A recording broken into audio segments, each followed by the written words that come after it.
केंद्र में मोदी जी के नेतृत्व में लगातार नौकरियों के सृजन का विषय आगे बढ़ता रहा है। भारत दुनिया की तीसरी बड़ी अर्थव्यवस्था बन रहा है।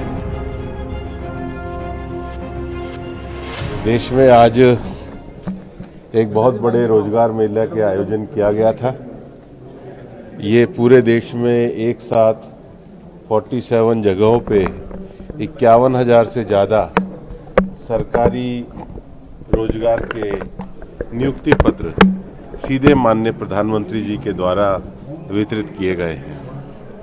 केंद्र में मोदी जी के नेतृत्व में लगातार नौकरियों के सृजन का विषय आगे बढ़ता रहा है।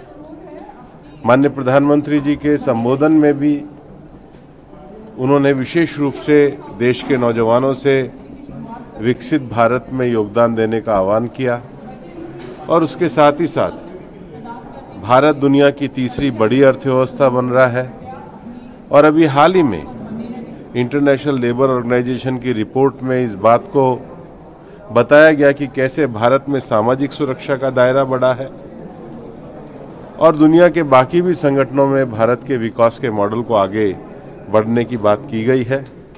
यहाँ पर 147 से ज़्यादा नौजवानों के नियुक्ति पत्र दिए गए हैं और हम उन सभी को बधाई देते हैं, शुभकामनाएं देते हैं और विश्वास करते हैं कि देश में प्रधानमंत्री जी के नेतृत्व में रोजगार का सृजन आगे बढ़ता रहेगा और भारत 2047 के विकसित भारत पे आगे बढ़ता रहेगा। धन्यवाद। देश में आज एक बहुत बड़े रोजगार मेला के आयोजन किया गया था।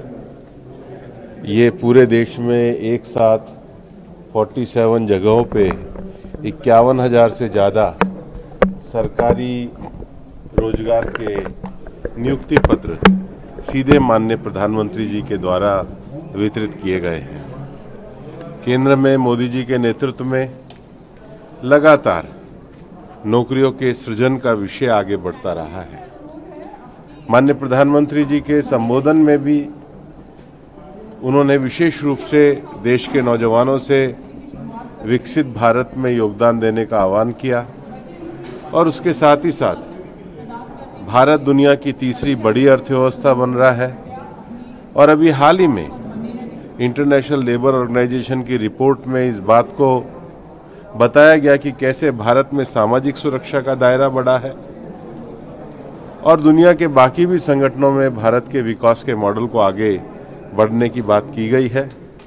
यहाँ पर 147 से ज़्यादा नौजवानों के नियुक्ति पत्र दिए गए हैं और हम उन सभी को बधाई देते हैं, शुभकामनाएं देते हैं और विश्वास करते हैं कि देश में प्रधानमंत्री जी के नेतृत्व में रोजगार का सृजन आगे बढ़ता रहेगा और भारत 2047 के विकसित भारत पे आगे बढ़ता रहेगा। धन्यवाद।